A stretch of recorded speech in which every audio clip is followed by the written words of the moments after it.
Nous organisons le 4e Open international d'échecs.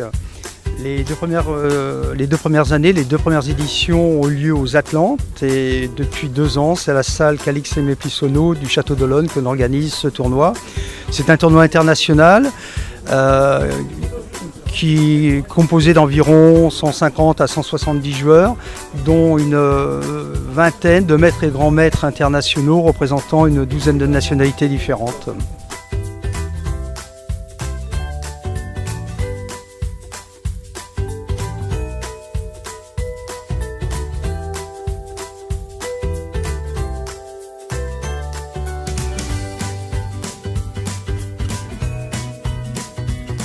Le club d'échecs des Sables, c'est un club qui a une quarantaine d'années. Les membres adhérents se ventilent entre des jeunes. On a beaucoup de jeunes qui bénéficient d'une formation et d'initiation aux échecs dans le cadre des écoles et notamment d'étapes. De joueurs expérimentés adultes aussi qui font de la compétition. Et puis beaucoup de retraités, c'est le 3e volet.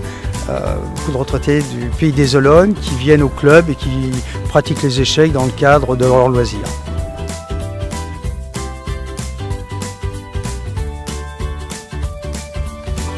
Bonjour, pourquoi avoir participé à l'Open international d'échecs ?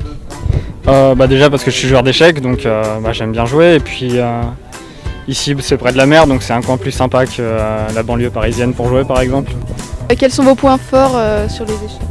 Sur les échecs, les points forts, la tactique, c'est-à-dire le calculer en profondeur plusieurs variantes. Enfin, mais ça veut pas dire que je suis fort, hein, c'est juste là où je suis meilleur que dans le reste. La théorie, les ouvertures. Bonjour, alors nous sommes avec Pierre. Donc vous avez joué aussi ici aujourd'hui. Est-ce que vous pouvez nous expliquer quelles sont les difficultés que vous avez rencontrées, comment vous avez trouvé vos parties ? Oui, alors tout d'abord le tournoi a été assez éprouvant, surtout que j'en avais joué un juste avant à Rennes, près de chez moi. Donc il avait plutôt bien commencé pour moi. J'avais commencé avec 3,5 points sur 4, c'est-à-dire 3 victoires et un match nul. Ensuite, une défaite au milieu de tournoi qui m'a empêché de jouer vraiment pour les toutes premières places. Et ensuite, ce qui est souvent très important, j'ai bien fini. Et j'ai réussi à gagner ma dernière partie après presque 5 heures de jeu. Donc je suis vraiment assez content du résultat au final. D'accord. Et est-ce que vous faites beaucoup de matchs en ce moment ? Oui, en ce moment, je joue assez régulièrement. Je joue à peu près un tournoi par mois pendant l'année. À la même cadence, c'est-à-dire avec des parties qu'on appelle à cadence classique, c'est-à-dire 1h30 par joueur de temps de réflexion. D'accord. Et vous faites des tournois partout en France ?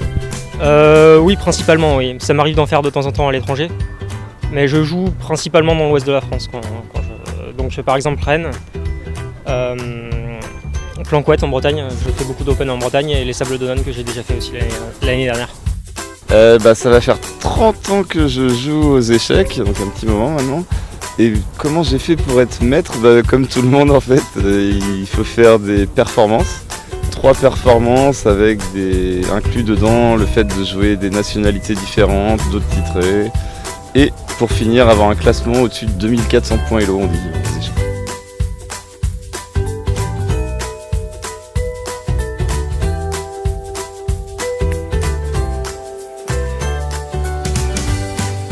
Nous sommes une association de bénévoles qui aidons les bénévoles, c'est-à-dire qu'on est 106 personnes à peu près, entre 106 et 110, et toutes les associations sportives, culturelles et autres, pas politiques, peuvent éventuellement faire appel à nous.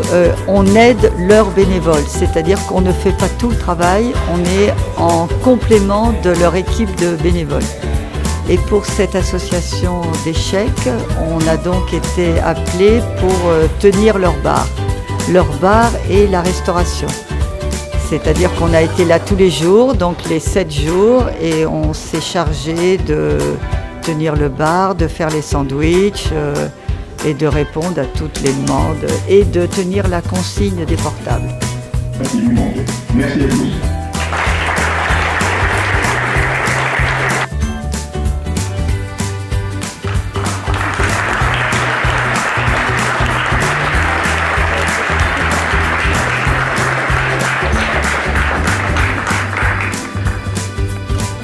J'appuie sur le bouton et je vois apparaître Iliès Fontaine. Iliès Fontaine.